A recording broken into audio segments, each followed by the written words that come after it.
¿Qué sucede cuando el sistema diseñado para protegerte se convierte en tu depredador? Para Jamal Hayes, de 17 años, un viaje rutinario a casa en el auto de sus sueños se convirtió en una pesadilla de luces intermitentes y puñetazos brutales. Los oficiales vieron a un adolescente negro en un buen auto y decidieron que era un delincuente. Lo golpearon, se burlaron de él y lo encerraron en una celda, confiados en que sus placas los hacían intocables. Pero cometieron un error catastrófico. Le permitieron hacer una sola llamada. Una llamada a su padre. Un hombre que no solo conoce la ley, sino que la aplica al más alto nivel del FBI. Esta no es solo una historia de injusticia. Es la historia de lo que sucedió después. Antes de empezar, ¿desde dónde estás viendo la historia hoy? Cuéntanos en los comentarios. Si te gustan las historias inspiradoras de resiliencia y justicia, dale a me gusta, comparte este video y suscríbete para ver más historias increíbles. Tu apoyo nos ayuda a compartir estas impactantes historias con aún más personas. Comencemos. El auto era un BMW 330 y azul estéril del 2019. No era nuevo, pero para Jamal Hayes, de 17 años, lo era todo. Era la manifestación física de 2 años empaquetando comestibles en vans, 6 meses volteando hamburguesas en un restaurante local y cada dólar que había ahorrado en cumpleaños y festividades. Era su boleto a la libertad, su recompensa por un promedio de 4.2 y el carro que lo llevaría a su programa de verano Preol en UCLA en otoño. Le encantaba cómo el sol de la tarde se reflejaba en el capó, el rugido bajo del motor, un marcado contraste con el suspiro traqueteante de la vieja minivan de su madre. Iba de camino a casa desde la casa de su novia Jessica, conduciendo por las cuidadas calles suburbanas de Oak Creek, una plácida y abrumadoramente blanca ciudad satélite de Los Ángeles. Las ventanillas estaban bajadas, dejando que el cálido aire californiano inundara la cabina, con el aroma a hierba recién cortada y al cloro de las piscinas del jardín. Kendrick Lamar sonaba suavemente por los altavoces, una agradable banda sonora para un día perfecto. Jamal era un buen chico. Lo sabía no con la arrogancia de la juventud, sino con la tranquila confianza que le inculcaron sus padres. Su madre, una respetada pediatra, y su padre, David Hayes, un hombre cuyo trabajo se describía vagamente como trabajo gubernamental, lo habían criado con una sólida moral. También lo habían criado con cautela. Había tenido la misma charla incontables veces. No se trataba de pájaros y abejas. Se trataba de sobrevivir a un encuentro con la policía. Mantenga las manos visibles, el 10 y el 2 en el volante. No haga movimientos bruscos. Anuncia todo lo que vas a hacer. Agente, mi licencia y matrícula están en la guantera. Voy a buscarlas ahora. Sea respetuoso. Sí, señor. No, señor. Sin actitud, sin discusiones. El objetivo es llegar a casa con vida. Puedes impugnar la multa. Puedes luchar contra la injusticia, pero tienes que hacerlo desde casa, no desde una cama de hospital o una morgue. Jamal siempre había escuchado, asintiendo con una mezcla de fastidio adolescente y una profunda comprensión de que estas reglas eran diferentes para él que para sus amigos blancos como Kevin o Scott. Ellos podían contestar, bromear con la policía y salirse con la suya con una advertencia. Él no. Esa era una verdad fundamental e inmutable de su existencia. Estaba tan absorto en la música y en la sensación del volante de cuero bajo las palmas de las manos que no vio la patrulla blanca y negra hasta que ya llenaba su retrovisor, su forma oscilando con el calor que subía del asfalto. Miró el velocímetro. 36 en una zona de 35. Un nudo de frío se le formó en el estómago. Probablemente no era nada. No estaba haciendo nada malo. Levantó el pie del acelerador, pero la patrulla se quedó pegada a su parachoques. Durante un cuarto de milla, lo siguió como una sombra, un depredador silencioso. El corazón de Jamal empezó a latir con fuerza. Podía sentir la mirada de la gente en su nuca, en su coche, en su piel. No era una historia cualquiera. Era una decisión. Entonces, las luces destellaron. Una brillante y aterradora explosión de rojo y azul que atravesó la tranquila tarde. El entrenamiento de Jamal entró en acción. Inmediatamente, puso la señal de giro, deteniéndose junto a la acera con un movimiento suave y deliberado. Apagó la música y bajó las 4 ventanillas. Estacionó el coche, apagó el motor y colocó las manos exactamente donde le había indicado su padre, las 10 y las 2 sobre el volante, con los dedos bien separados. Esperó. El segundo se alargó una eternidad. Observó por el retrovisor como 2 agentes del departamento de policía de Oak Creek salían de la patrulla.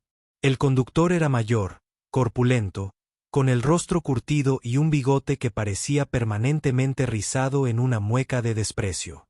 El pasajero era más joven, más delgado, con una energía nerviosa a su alrededor. Jamal no podía ver sus placas de identificación desde la distancia. El agente mayor, el de la mueca de desprecio, se acercó al lado del conductor.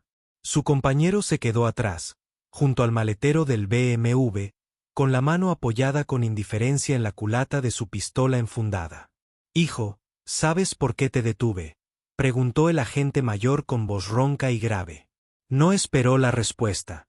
«¿O es que este coche de lujo es demasiado rápido para que pueda seguirlo?», preguntó Jamal con la mirada al frente, las manos firmemente en el volante. «No, señor. Creo que iba 1 milla por hora por encima del límite de velocidad». El agente cuya placa de identificación Jamal ahora podía leer era Azar. Miller rió entre dientes. No era un sonido agradable. «Menudo sabelotodo que tenemos aquí. Matrícula y registro». «Sí, señor», dijo Jamal con voz firme a pesar de la adrenalina que lo recorría. «Están en la guantera. Voy a extender la mano derecha lentamente para sacarlos». Miller entrecerró los ojos. «Hazlo muy despacio».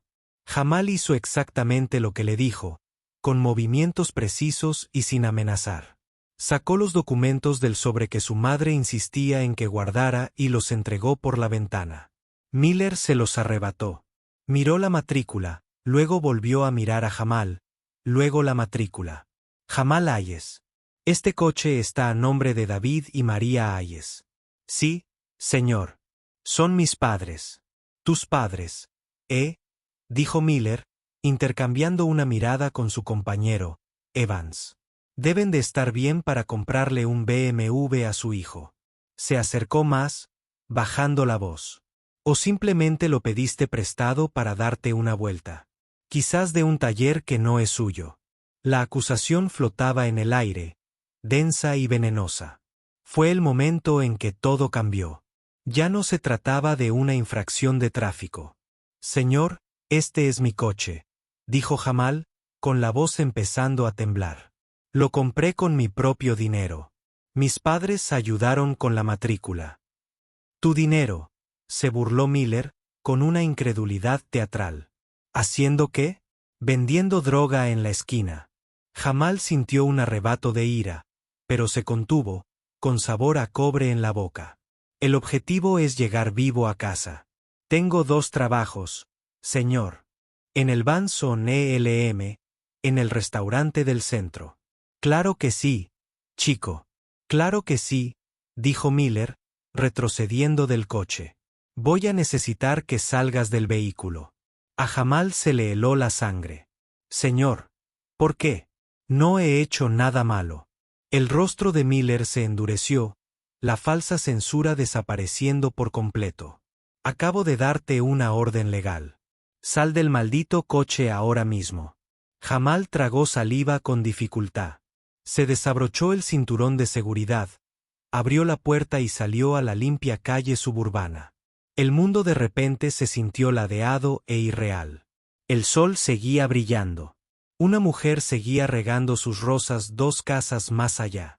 Pero para Jamal Hayes, el día perfecto acababa de detenerse de golpe. De pie sobre el asfalto, Jamal se sintió empequeñecido por los 2 oficiales. El oficial Miller, un hombre que parecía estar compuesto completamente de carne y resentimiento latente, lo rodeaba como un tiburón. El oficial Evans, el más joven, se mantuvo a pocos metros de distancia, su expresión una máscara cuidadosamente neutral que no logró ocultar la inquietud en sus ojos. Date la vuelta. Manos en el techo del coche. Extiéndelas, ordenó Miller. Jamal obedeció sin decir palabra. El metal caliente del techo le abrazaba las palmas. Podía sentir la presencia de Miller detrás de él, el crujido de su cinturón de cuero de servicio, el olor a café rancio en su aliento. Siguió un cacheo brusco, las manos golpeando sus vaqueros y camiseta con una fuerza innecesaria. Miller encontró su billetera y su teléfono. Tiró la billetera al asiento del copiloto, pero se aferró al teléfono. ¿Para qué necesita un chico como tú un teléfono como este?, gruñó Miller, dando vueltas al último iPhone entre sus manos. Debe ser para todas tus llamadas de negocios. Fue un regalo, señor, dijo Jamal con voz tensa. Con ustedes todo es un regalo, ¿no? Miller se burló. El insulto, sutil pero inconfundible, fue como un puñetazo en el estómago. Jamal apretó la mandíbula. Las palabras de su padre resonaban en su mente. No reacciones. No les des la excusa que buscan. ¿Qué pasa, Rick?, preguntó Evans con un dejo de impaciencia en la voz. Le pondremos una multa por la luz trasera rota y vámonos. Jamal frunció el ceño. Luz trasera rota. Había revisado el coche justo esta mañana. Estaba en perfecto estado. Estaban inventando una razón. Miller ignoró a su compañero. Estaba disfrutando de esto. Creo que deberíamos echar un vistazo al coche. ¿Tienes algo aquí que debamos saber sobre Jamal? ¿Armas? ¿Drogas? ¿Quizás algo robado que te cayó en las manos? No, señor, dijo Jamal con el corazón latiéndole con fuerza. Puedes mirar si quieres. No tengo nada que ocultar. Oh, ya sé que puedo mirar, dijo Miller con un tono amenazador. Pero me gusta cuando me das permiso. Es de buena educación.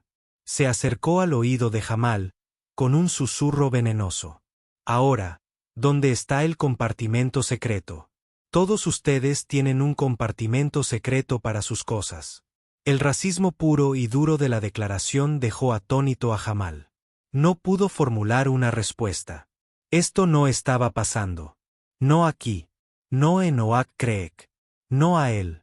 ¿Te comió la lengua el gato?, preguntó Miller, dándole un codazo en la espalda. Quizás hables más en la comisaría.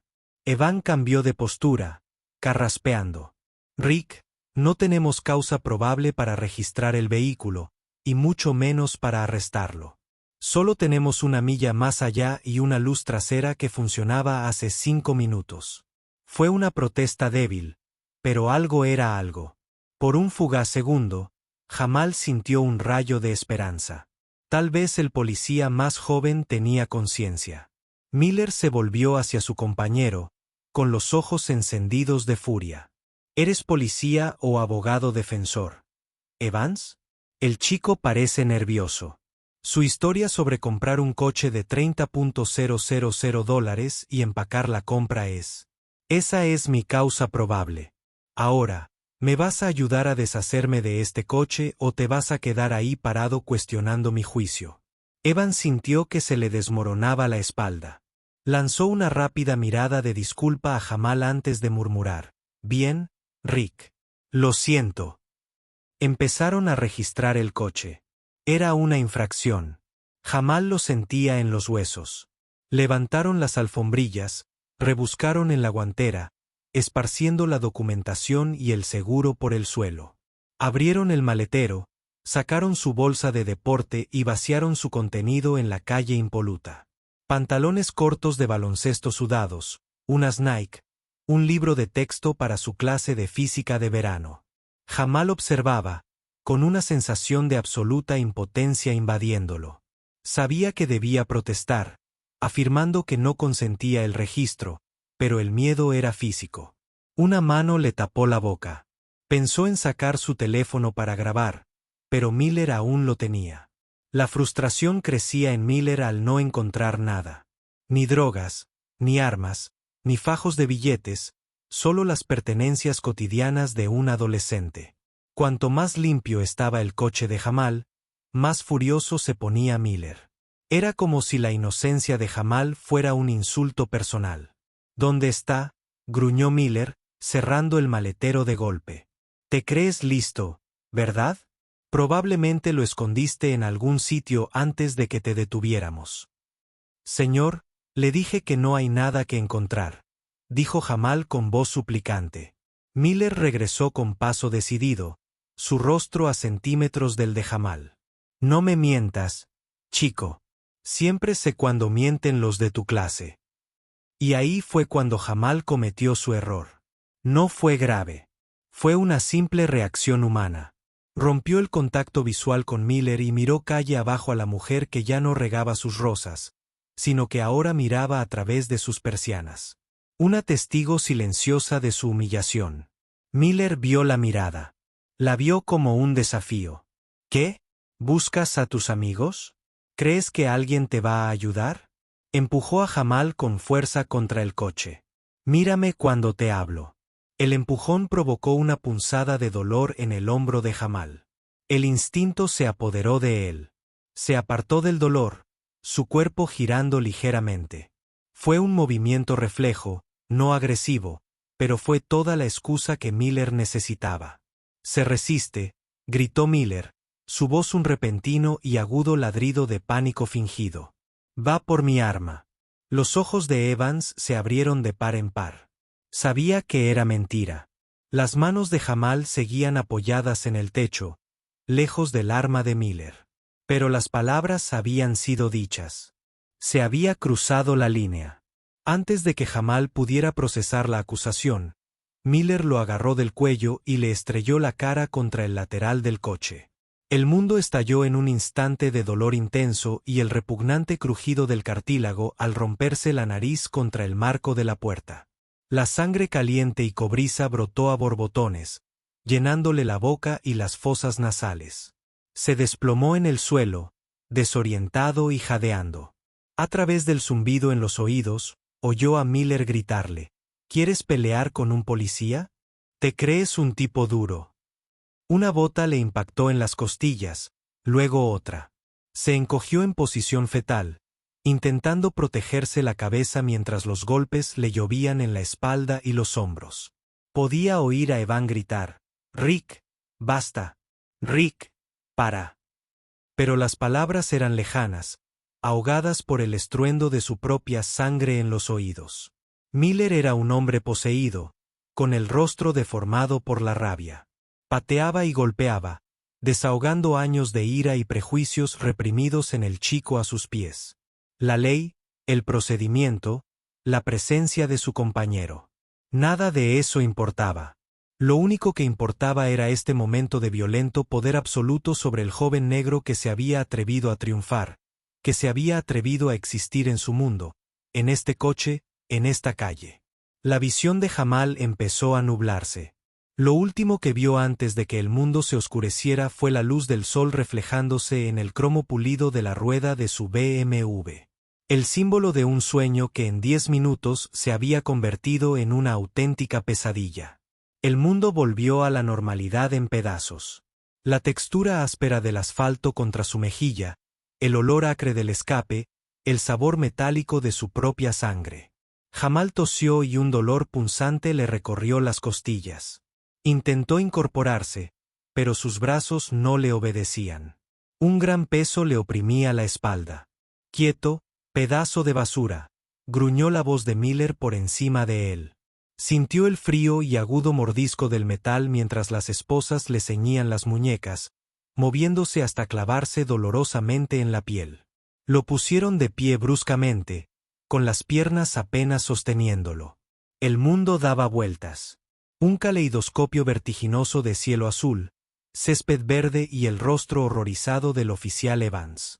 La sangre le manaba de la nariz, goteando sobre su camisa y el pavimento inmaculado. Su ojo izquierdo ya estaba cerrado por la hinchazón, y cada respiración era una agonía. «¿Qué?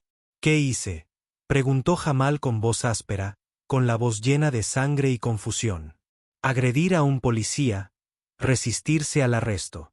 Eso es lo que hiciste», dijo Miller, empujándolo hacia la parte trasera de la patrulla. Tienes suerte de que no añada intento de asesinato a la lista después de que me quitaras el arma. Jamal levantó la cabeza de golpe. Nunca usé tu arma. Nunca te toqué. Díselo al juez, se burló Miller, obligándolo a sentarse en el asiento trasero. El plástico era duro e implacable. Cerró la puerta de golpe, encerrando a Jamal en la sofocante jaula. A través del cristal reforzado, Jamal observó cómo Miller y Evans se reunían cerca de la parte delantera de su vehículo. Sus voces eran apagadas, pero su lenguaje corporal lo decía todo. Evans estaba agitado, pasándose una mano por el pelo, gesticulando descontroladamente. Miller estaba tranquilo, autoritario, clavándole un dedo en el pecho a Evans mientras le imponía la ley. Este era el momento en que se escribía la historia. No la verdadera, sino la oficial. La que aparecería en el informe. Jamal sabía exactamente qué. Decían. No obedeció. Se puso agresivo. Lo vi arremeter. Temí por mi vida. Estaban construyendo su fortaleza de mentiras.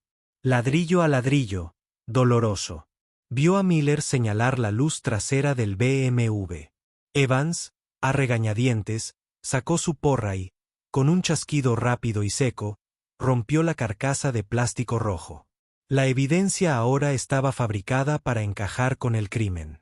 Jamal se desplomó contra el asiento, con una oleada de desesperación tan profunda que casi lo ahogó. Lo habían golpeado, arrestado y ahora estaban fabricando pruebas para justificarlo todo. La placa les daba el poder no solo de hacer cumplir la ley, sino de reescribir la realidad misma. El viaje al departamento de policía de Oak Creek fue una mezcla de dolor y humillación. La gente en la calle los miraba fijamente al pasar, con una mezcla de curiosidad y juicio en sus rostros.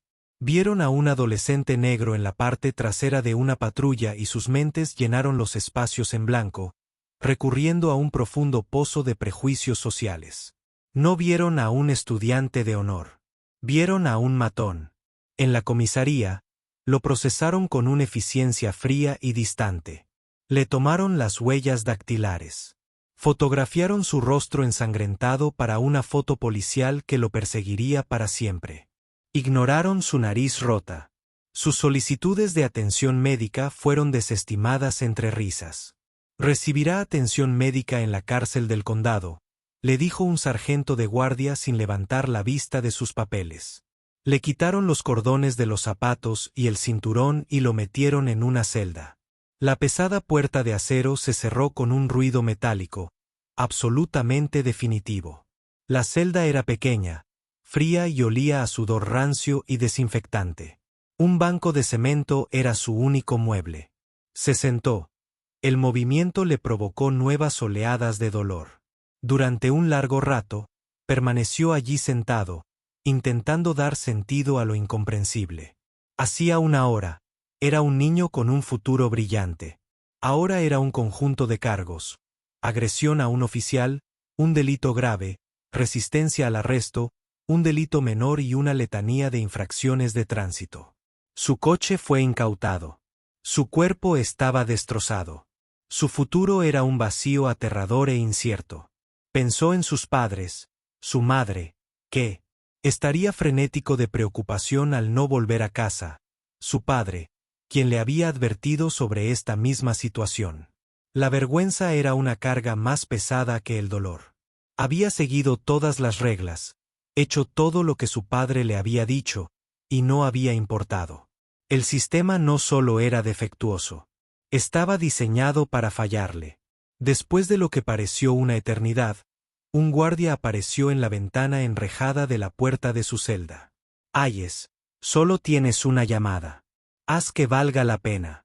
Lo llevaron a un teléfono atornillado a la pared en la zona de fichaje. Sus manos, aún esposadas, temblaban al descolgar. Su mente daba vueltas. ¿A quién debería llamar?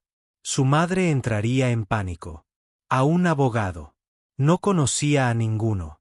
Solo había una persona que podía comprender la gravedad de esta situación. ¿Quién tenía la fuerza y el conocimiento para sortear esta pesadilla? Su padre. Marcó el número de memoria, sus dedos hinchados temblando en el teclado. Sonó una vez, 2 veces. Jamal contuvo la respiración. Este es David Hayes. La voz era tranquila, profesional, la voz que su padre usaba para trabajar. Al oírla tan firme y normal, la compostura cuidadosamente construida de Jamal finalmente se hizo añicos. Papá, dijo con voz ahogada, la palabra atorada en su garganta, espesa por las lágrimas y la sangre. Papá, me arrestaron. Hubo una pausa al otro lado de la línea. El silencio era denso, profundo. Cuando su padre volvió a hablar, el tono profesional había desaparecido, reemplazado por algo más, algo frío y peligroso. Jamal. ¿Qué pasó? ¿Dónde estás? Estación de Oak Creek. Jamal sollozó, las palabras brotaron atropelladamente. Me detuvieron. Dijeron que tenía una luz trasera rota. Me dieron una paliza, papá. Dijeron que me resistí. Dijeron que fui a por su arma. No lo hice, papá. Te lo juro. Pudo oír la brusca inspiración al otro lado de la línea. Oyó el sonido apagado de su padre hablando con otra persona. Despeja mi agenda para el resto del día. Comunícame con el fiscal general. Ahora la voz regresó a Jamal. No. Ya no era solo la voz de un padre, sino algo más duro, más agudo. Era la voz de un hombre que ejercía un poder inmenso. Un hombre cuyo mundo entero acababa de ser trastocado. Jamal, escúchame con mucha atención, dijo David Hayes, con una voz grave y controlada. No digas ni una palabra más a nadie. No firmes nada. No respondas a ninguna pregunta. ¿Me entiendes? Sí, papá. Voy para allá. Voy a arreglar esto. Todo va a cambiar ahora. Jamal colgó el teléfono. Mientras el guardia lo conducía de vuelta a la celda, sintió una pequeña chispa de esperanza encenderse en la boca del estómago. Los oficiales Miller y Evans creían haber arrestado al hijo de un pediatra y un burócrata. No tenían ni idea de a quien acababan de declarar la guerra. No tenían ni idea de que David Hayes no era un simple funcionario. Era el agente especial a cargo David Hayes de la Oficina Federal de Investigaciones, FBI, Oficina de Campo de Los Ángeles. Y venía. El agente especial a cargo David Hayes terminó la llamada con su hijo, pero su mano permaneció aferrado al auricular de su teléfono de la oficina, el plástico crujiendo bajo la presión. Durante 10 segundos, no se movió. Miró por la ventana de su oficina en el piso 11 del edificio federal de Westwood, pero no vio el extenso paisaje urbano de Los Ángeles. Vio el rostro de su hijo, ensangrentado y aterrorizado. Oyó el dolor y el miedo en su voz, un sonido que ningún padre debería oír jamás. La rabia que lo embargaba no era ardiente ni explosiva, sino fría y densa, como un bloque de hielo seco. Era una furia concentrada y metódica, agudizada durante 25 años de cazar a los peores criminales imaginables. En ese momento, el oficial Rick Miller del Departamento de Policía de Oak Creek se convirtió en el objetivo más importante de la carrera de David Hayes. Su secretaria, una mujer perspicaz llamada Ellen, apareció en su puerta con el rostro desgarrado por la preocupación. David, ¿está todo bien? ¿Querías al fiscal general? David colgó el auricular y se puso de pie, con movimientos rígidos. Era un hombre alto, impecablemente vestido con un traje a medida, y su presencia solía irradiar una autoridad serena. Ahora esa autoridad irradiaba una amenaza palpable. Cambio de planes, Ellen, dijo con voz plana y dura. Comunícame con Ali, el agente especial de la División de Derechos Civiles de la sede. Conéctalo con el subdirector Carlson, de la División de Investigación Criminal. Los quiero a ambos en una línea segura en 5 minutos. Ellen abrió los ojos de par en par. Era una llamada a la acción. Un agente especial al mando no mencionaba nombres como Carlson y Ali a menos que algo hubiera salido catastróficamente mal. Enseguida, David. Mientras ella trabajaba, David se dirigió a su escritorio. Pasó por alto las fotos familiares. María, Jamal, en su graduación de 5º grado, los 3 en el Gran Cañón. No podía mirarlas ahora mismo. Sacó un archivo con el organigrama y la lista de contactos de todas las agencias del orden público del área metropolitana de Los Ángeles. Encontró la entrada del Departamento de Policía de Oak Creek. Jefe de policía Robert Morrison, un hombre que David había conocido en varias conferencias policiales. Un hombre que estaba a punto de tener el peor día de su vida profesional. La línea segura vibró. Señor, tengo al subdirector Carlson y al asesor de seguridad Ali. David contestó. Frank. Bill, gracias por atender la llamada. Tenemos un problema aquí en Los Ángeles. Una grave infracción de la ley. ¿Qué tienen? ¿Dave? La voz de Frank Carlson sonó entrecortada desde Washington, D.C. David respiró hondo, tratando de contener la emoción, hablando como agente, no como padre. Aproximadamente a las 17:30 hora del Pacífico, un joven afroamericano de 17 años fue detenido por 2 agentes del Departamento de Policía de Oak Creek. La detención fue un pretexto. El sujeto fue sacado del vehículo, registrado sin motivo y luego agredido brutalmente por al menos uno de los agentes. Ha sido arrestado por cargos falsos de agresión a un agente y resistencia al arresto. Se le ha negado atención médica. Maldita sea, murmuró Bill Malley, de Derechos Civiles. Solo otro martes. ¿Tienes una fuente en esto? Un testigo. David hizo una pausa. La fuente es impecable. La víctima es mi hijo. El silencio al otro lado de la línea fue absoluto. Por un momento, el único sonido fue el leve zumbido de la conexión segura. Carlson fue el primero en hablar, su voz ahora carente de cualquier distanciamiento burocrático. Oh, demonios, Dave. Lo siento mucho. ¿Está bien? Todavía no conozco su estado completo, Frank, pero está vivo.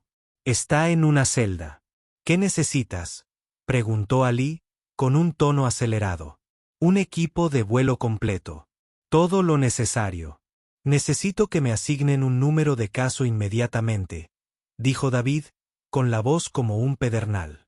Quiero que se abra una investigación federal contra el Departamento de Policía de Oak Creek por violaciones de derechos civiles bajo el título 18 del Código de los Estados Unidos, sección 242. La quiero abierta ya. Y Bill, quiero a tu mejor gente. Quiero agentes que se traguen la corrupción de los pueblos pequeños. Ya lo tienes. Estarán en el próximo vuelo que salga de Dallas, prometió Ali. Y Frank, David continuó, te necesito. Para llamar a la Fiscalía Federal del Distrito Central de California. Quiero que estén preparados. No quiero que esto quede enterrado en la oficina de algún fiscal local como un favor al departamento de policía local. Dalo por hecho, dijo Carlson. Dave, ¿qué vas a hacer ahora? Voy a buscar a mi hijo, dijo David y colgó. Se puso la chaqueta y salió de su oficina. Sus mejores agentes, al ver su expresión, guardaron silencio al pasar. Mark, Sarah, vengan conmigo, dijo, sin detenerse. Mark Peterson y Sarah Jenkins eran 2 de sus mejores agentes. Peterson era un ex-líder del equipo SWAT, una figura imponente con una mente inquebrantable. Jenkins era una exfiscal del Departamento de Justicia, una mujer capaz de desmantelar una mentira con una sola pregunta bien planteada. En el ascensor que bajaba al garaje, les dio el resumen escueto. Mi hijo Jamal ha sido agredido y arrestado falsamente por el Departamento de Policía de Oak Creek. Vamos de camino hacia allá. Se está abriendo una investigación federal de derechos civiles ahora mismo. Sarah, tú eres la agente principal. Mark, tú estás en la unidad táctica y apoyo. Su trabajo es observar, documentar y asegurarse de que ninguna prueba desaparezca misteriosamente. Mi trabajo es buscar a mi hijo y traerlo a casa. La mirada que intercambiaron fue de sombría comprensión. Esto no era solo un caso. Esto era personal. Tomaron una Suburban negra sin distintivos. David conducía, con los nudillos blancos sobre el volante, sorteando el tráfico de Los Ángeles con una agresividad controlada que rozaba la imprudencia. No habló. Su mente era un torbellino de actividad, procesando planes tácticos, estrategias legales y la abrumadora necesidad primaria de encontrar a los hombres que lastimaron a su hijo y destrozarlos. Cuando llegaron al departamento de policía de Oak Creek, el edificio parecía pequeño e insignificante, una reliquia de la arquitectura municipal de los años 70, pero dentro albergaba a su hijo. David cruzó la puerta principal, flanqueado por sus 2 agentes. No se pavoneaban. Se movían con una silenciosa determinación letal que inmediatamente llamó la atención del sargento de recepción. El sargento, un hombre corpulento llamado un antiguo conocido de Miller, levantó la vista. ¿Puedo? ¿Le ayuda? David dejó sus credenciales en el mostrador. La placa dorada del FBI brillaba bajo las luces fluorescentes. Agente especial a cargo, David Hayes, FBI. Estoy aquí por Jamal Hayes. El sargento se quedó boquiabierto. Miró la placa, luego el rostro de David, palideciendo. Había visto al niño magullado y sangrante que habían traído antes. Se había reído de su petición de un médico. Las piezas ahora encajaban en su mente con una velocidad aterradora. Un momento, señor, tartamudeó, buscando a tienta su teléfono. David no esperó. No será necesario, dijo en voz baja y autoritaria. Mi hijo está detenido aquí ilegalmente. Ha sido agredido por 2 de sus agentes y se le ha negado su derecho a atención médica. Tiene 2 minutos para traérmelo junto con todas sus pertenencias. Después de eso, aseguraré todo este edificio como escena de un crimen federal. Se volvió hacia el agente Jenkins. Sara, llama a la Fiscalía Federal. Diles que empezar a redactar las órdenes de registro. Una para este edificio, una para todos los vehículos del OCPD y una para los archivos de personal y las residencias de. Hizo una pausa, mirando el informe del incidente en el escritorio del sargento. Los oficiales Rick Miller y Kyle Evans. El sargento parecía a punto de sufrir un infarto. Se levantó de la silla de un salto, llamando al jefe a gritos. El león había entrado en el edificio. La cacería había comenzado.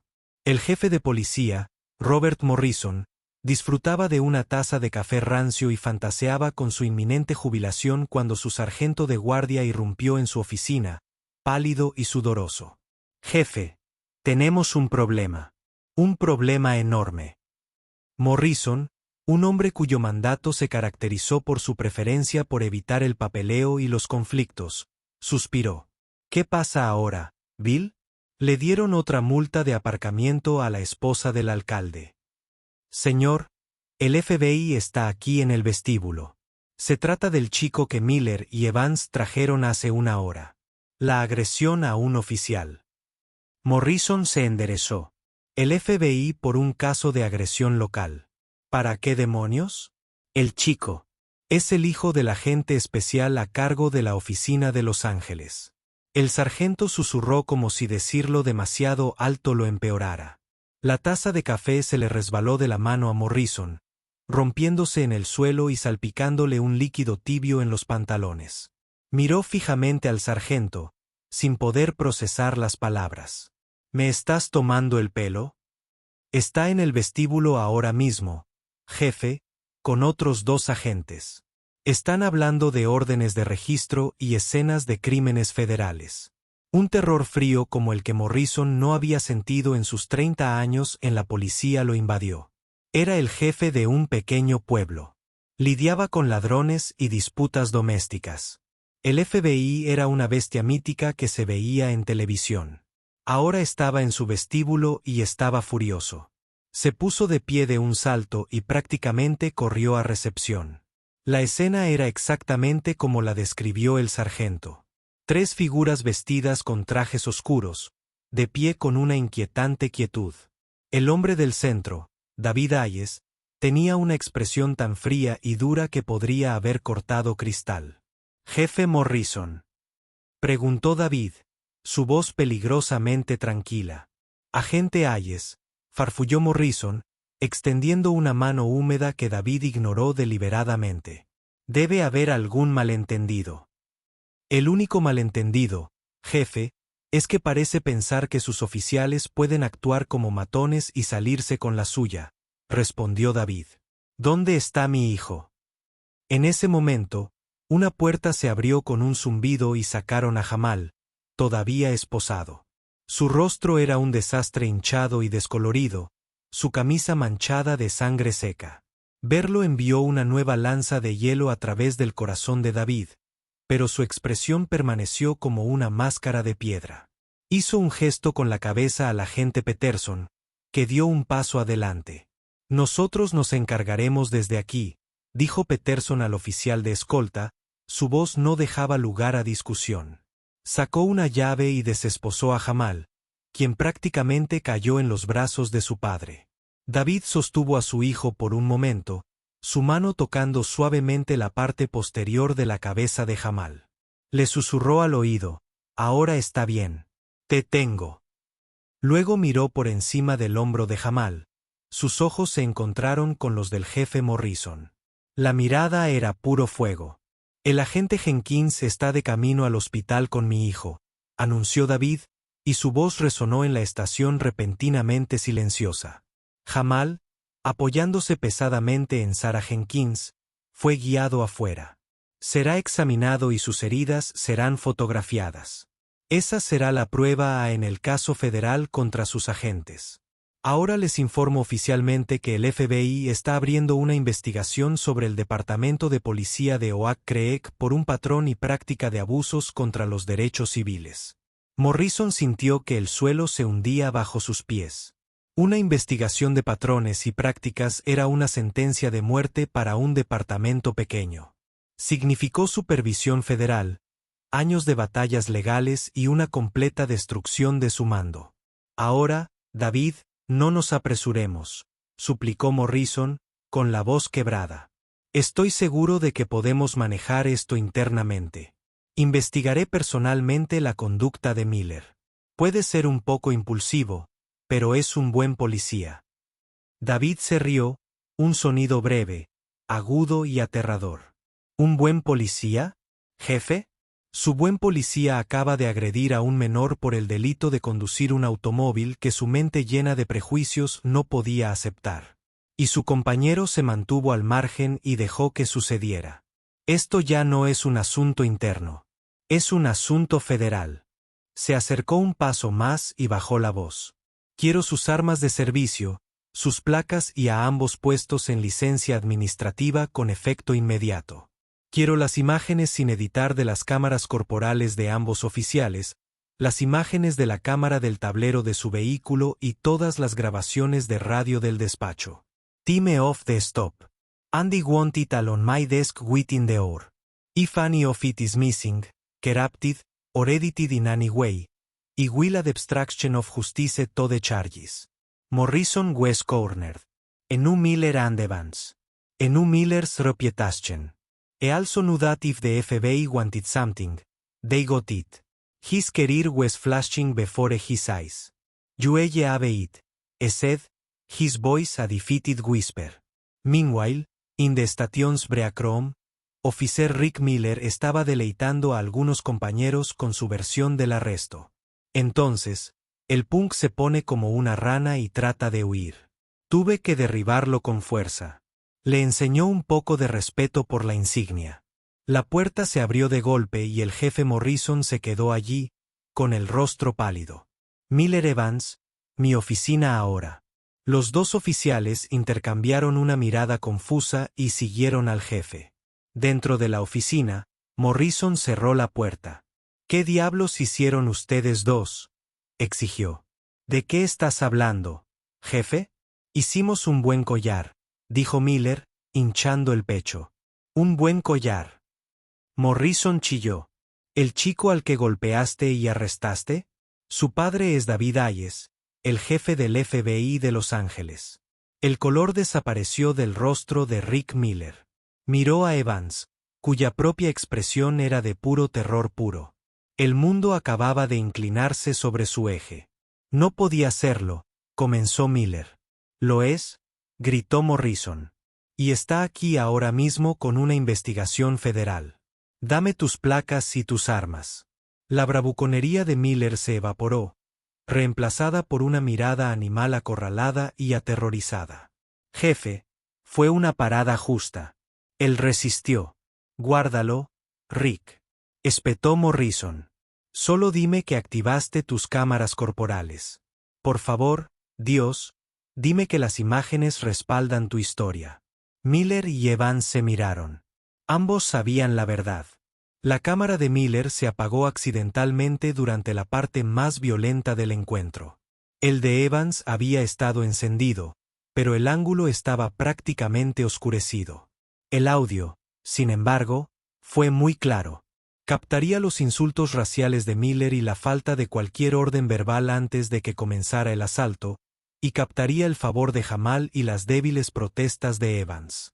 Hubo un problema con mi cámara, jefe, tartamudeó Miller. Morrison cerró los ojos. Ya terminaste, Rick. Ambos terminaron. Una hora más tarde, David Hayes estaba sentado en un puesto de mando temporal que el FBI había instalado en una oficina vacía frente al OCPD. Los expedientes preliminares habían llegado. Como predijo, las imágenes de la cámara corporal de Miller estaban corruptas. Un movimiento clásico, pero el de Evans quedó intacto. David, Mark y Sarah vieron las imágenes en una computadora portátil. Vieron todo desde la perspectiva de Evans. Escucharon las burlas de Miller, sus comentarios racistas. Escucharon las respuestas educadas y aterrorizadas de Jamal. Oyeron la mentira de que iba a por un arma. Y oyeron el repugnante golpe húmedo del primer golpe, seguido del grito de dolor de Jamal. Sarah Jenkins detuvo el video. Esto es condenatorio. Miller está acabado, pero Evans se puede salvar. David miró fijamente en la pantalla la imagen congelada de su hijo en el suelo. ¿Qué quieres decir? Evans está débil, explicó Sarah. Le tiene miedo a Miller, pero se le puede oír protestar. Él sabe que estuvo mal. Él es el eslabón débil. Nos apoyamos en él, le ofrecemos un trato, cooperación total a cambio de un cargo menor o tal vez incluso simplemente un delito menor que ponga fin a su carrera. Y él nos lo dará todo. Nos dirá si esta es la primera vez de Miller. Si hay un patrón, nos entregará todo el núcleo podrido de este departamento. David miró al oficial más joven en la pantalla. Vio a un cobarde que se quedó quieto mientras golpeaban a su hijo. Pero también vio una herramienta, una forma de garantizar que no se tratara solo de castigar a un policía malo, sino de desinfectar toda la herida.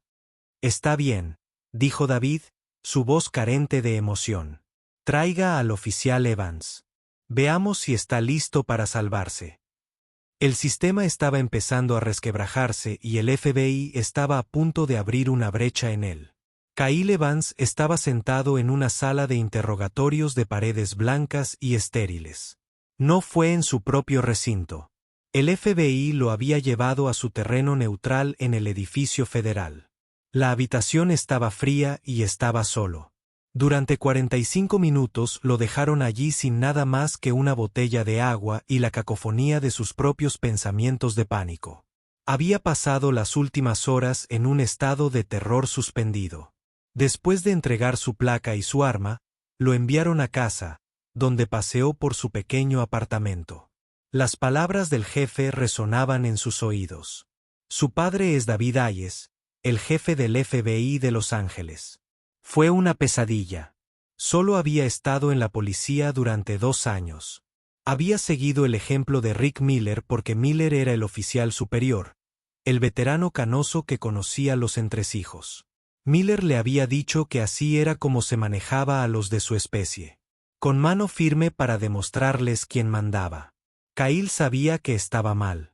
Lo sintió en sus entrañas en el momento en que Miller comenzó con las burlas raciales, pero permaneció en silencio. Su silencio lo había convertido en cómplice. Y ahora su vida estaba implosionando. La puerta se abrió y entraron dos personas. No el imponente Sace Hayes, sino la mujer, el agente Jenkins, y un hombre tranquilo y respetado de la Fiscalía Federal llamado Ben Carter. No se sentaron frente a él. Se sentaron al mismo lado de la mesa, creando una atmósfera menos conflictiva y más colaborativa. Era una técnica de interrogatorio clásica e inmediatamente puso nervioso a Kyle. Oficial Evans, comenzó la agente Jenkins, con voz uniforme y profesional. Mi nombre es Sarah Jenkins y este es el fiscal federal adjunto Ben Carter. Nos gustaría hablar con usted sobre el arresto de Jamal Hayes. Kyle tragó y de repente se le secó la boca. Probablemente debería buscar un abogado. Ben Carter asintió. Tienes absolutamente todo el derecho a tener un abogado, Kyle, y si lo pides, esta conversación termina ahora mismo. Saldremos de esta sala y la próxima vez que hablemos estaremos frente a un gran jurado federal donde usted será acusado junto con el oficial Miller de conspiración para violar derechos civiles, privación de derechos bajo apariencia de ley y obstrucción de la justicia. Carter dejó que las palabras quedaran flotando en el aire. Las pruebas contra ustedes dos son abrumadoras. Tenemos las imágenes de tu cámara corporal. Tenemos el audio. Tenemos un estudiante de honor de 17 años con la nariz rota, 3 costillas rotas y una conmoción cerebral. Lo que no tenemos es el metraje de Rick Miller porque lo borró convenientemente. Eso por sí solo es un delito grave. La cara de Kyle se puso blanca. Tenían sus imágenes. Tenían de todo. Entonces puedes abogar por ti, continuó Carter, inclinándose ligeramente hacia adelante. Y usted será acusado de cómplice de conspiración. Serás despedido. Perderás tu pensión. Y sin duda cumplirás condena en una prisión federal y a tipos como ustedes, ex policías, no les va bien en una prisión federal. El agente Jenkins deslizó una carpeta sobre la mesa. Fue una transcripción. Los ojos de Kyle escanearon la primera página. Era un relato palabra por palabra de la parada de tráfico transcrita desde su propia cámara corporal. Todas las feas palabras de Miller estaban ahí en blanco y negro. O dijo la agente Jenkins, suavizándose ligeramente la voz. Puedes elegir un camino diferente. Puedes ayudarnos. Puedes decirnos la verdad sobre lo que pasó hoy y no solo hoy. Hemos sacado el expediente de Miller, Kyle. Tiene un historial de quejas por fuerza excesiva. Todos ellos despedidos internamente. Creemos que hoy no fue una anomalía. Creemos que es un patrón. Eres su socio desde hace 6 meses. Puedes ayudarnos a demostrarlo. Kyle miró de su rostro al de Carter. Esta era su única rampa de salida de la autopista al infierno. ¿Qué? ¿Qué me pasa si coopero? Preguntó. Su voz apenas era un susurro. Si nos brindan una cooperación veraz y sustancial, dijo Carter. Cooperación que conduzca al procesamiento exitoso del oficial Miller, estamos preparados para ofrecerle un trato. Aún así querremos que se declare culpable de un delito menor, tal vez por no intervenir. Perderás tu trabajo como oficial de policía para siempre. Nunca podrás volver a llevar una placa, pero no verás el interior de una celda de prisión. Puedes marcharte y comenzar una nueva vida. Rick Miller no. Era un salvavidas humillante que acababa con su carrera, pero un salvavidas al fin y al cabo. Pensó en su joven esposa, en la hipoteca de su condominio.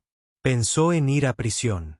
Luego pensó en Rick Miller, el hombre que lo había acosado, que lo había puesto en esta posición imposible y que no había sentido ningún remordimiento por lo que le había hecho a ese niño.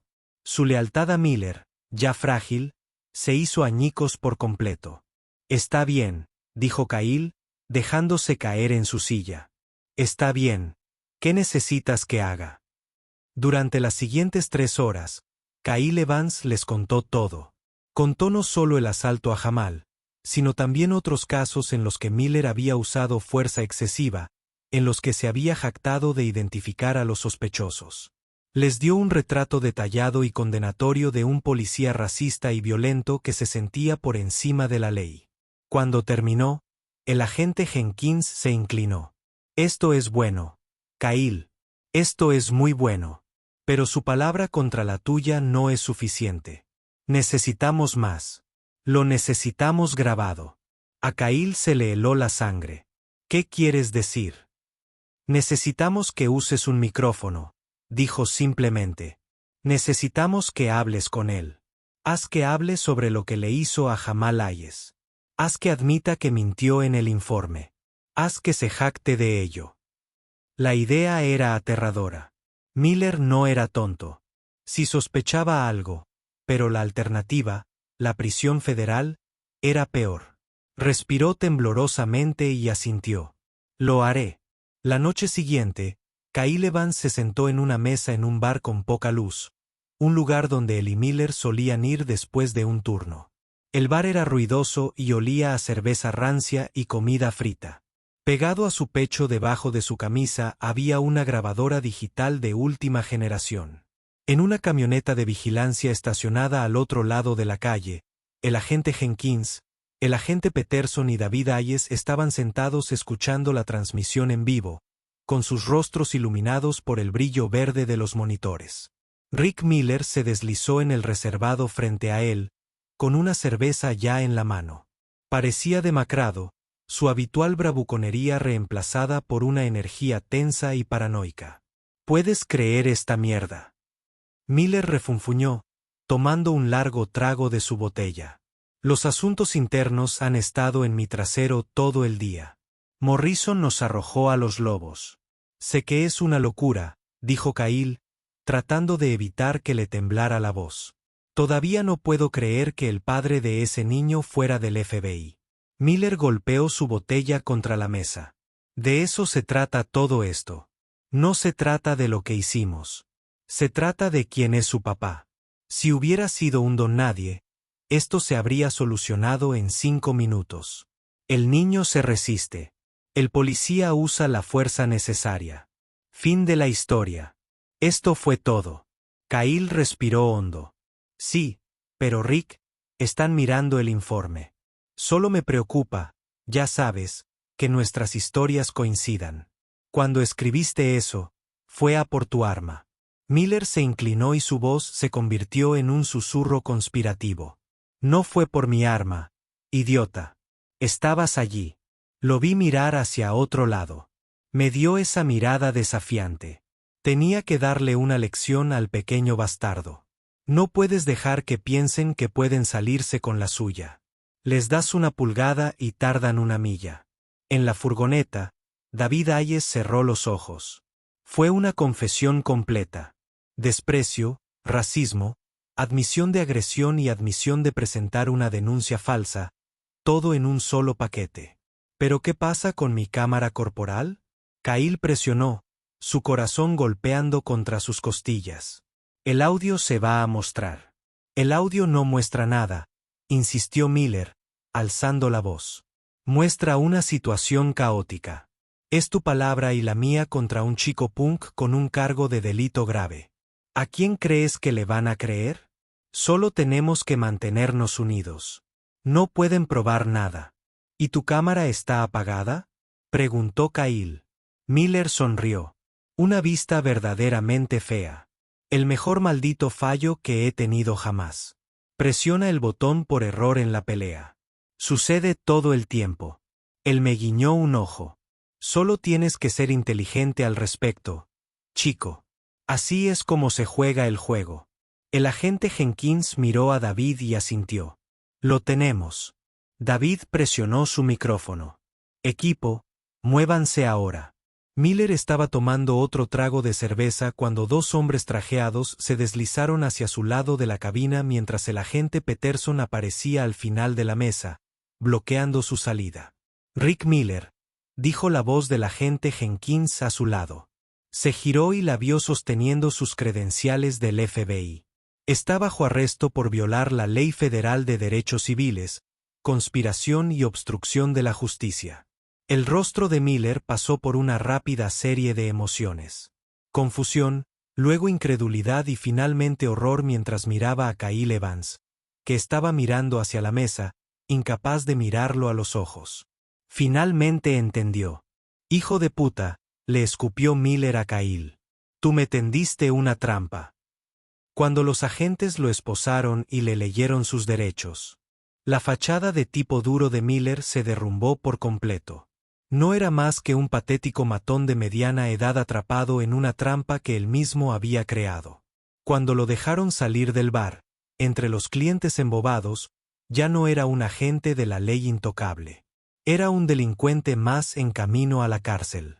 Desde la furgoneta de vigilancia, David Hayes observó cómo colocaban al hombre que había maltratado brutalmente a su hijo en la parte trasera de un vehículo del FBI. No había alegría en ello, ni sensación de triunfo, solo una satisfacción fría y sombría. Esta fue la consecuencia. Este fue el ajuste de cuentas.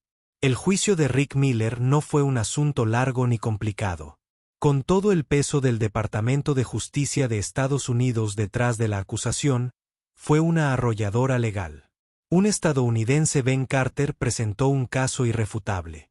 Tenía las fotografías de las heridas de Jamal, el testimonio del médico de urgencias y el análisis experto que demostraba que la cámara corporal de Miller había sido desactivada deliberadamente, no averiada. El testigo estrella, por supuesto, fue Kyle Evans. Pálido y nervioso con un traje que no le quedaba del todo bien, subió al estrado y guió al jurado durante todo el incidente. Contó el lenguaje racista de Miller, su creciente agresión y la descarada mentira sobre que Jamal tomó su arma. Se vio obligado a admitir su propia cobardía, su falta de intervención. Y el jurado vio en él a un hombre imperfecto pero, en última instancia, creíble que había sido llevado al límite. Y había elegido decir la verdad. Pero el último clavo en el ataúd de Rick Miller fue la grabación de audio del bar. Cuando Carter reprodujo la cinta en la sala del tribunal, se hizo el silencio en la galería. La voz de Miller, llena de arrogancia y vitriolo racista, llenó la habitación. Tenía que darle una lección al pequeño bastardo. Así es como se juega el juego. El jurado escuchó y sus expresiones pasaron de la curiosidad neutral al disgusto colectivo. Miller, sentado en la mesa de la defensa, pareció encogerse en su silla, incapaz de mirar a los ojos a las 12 personas que tenían su futuro en sus manos. Su abogado defensor ofreció un argumento débil sobre la trampa, pero fue inútil. La evidencia era simplemente demasiado abrumadora. El jurado deliberó durante menos de 2 horas. El veredicto fue culpable en todos los cargos. Privación de derechos bajo apariencia de ley, conspiración para obstruir la justicia y presentación de un informe policial falso. 2 meses después, en la audiencia de sentencia, Jamal Hayes compareció ante el tribunal para dar una declaración sobre el impacto que tuvo en la víctima. No llevaba traje, sino una sencilla camisa con cuello y vaqueros.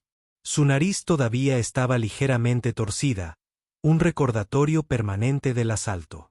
Su voz, antes llena de confianza juvenil, ahora era más tranquila, más sombría, pero no temblaba. No habló de ira ni de odio. Habló de lo que había perdido.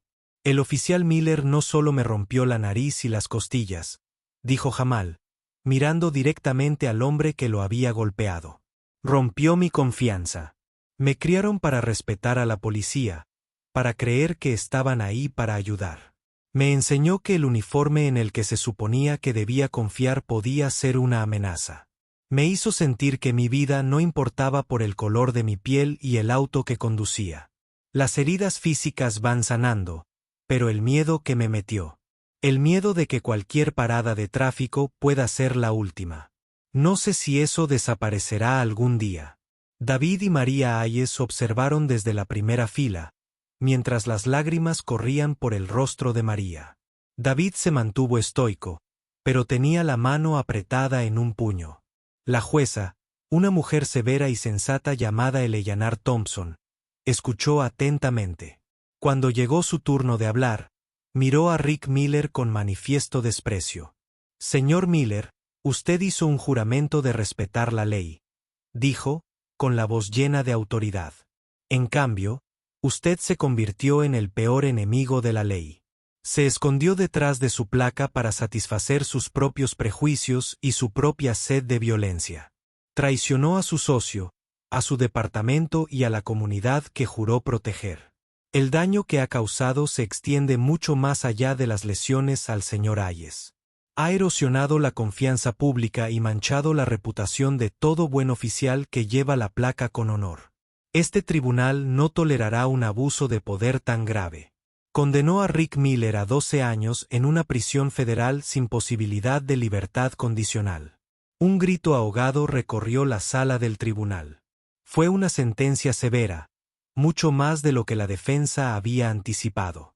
Mientras se lo llevaban esposado, Rick Miller ya no era un policía fanfarrón, sino un hombre destrozado y lloroso que enfrentaba la cruda realidad de un futuro tras las rejas. Tenemos que preguntarnos qué sucede.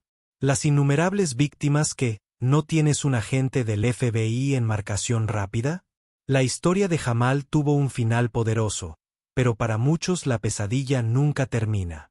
Estas historias necesitan ser contadas. Necesitan ser escuchados. Si esta historia te conmovió, si te enojó, si te dio esperanza, ayúdanos a amplificarla. Pulsa el botón me gusta para que más personas puedan encontrarlo. Comparte este video con tus amigos y familiares para iniciar una conversación. Y lo más importante, suscríbete al canal y toca la campanita de notificación.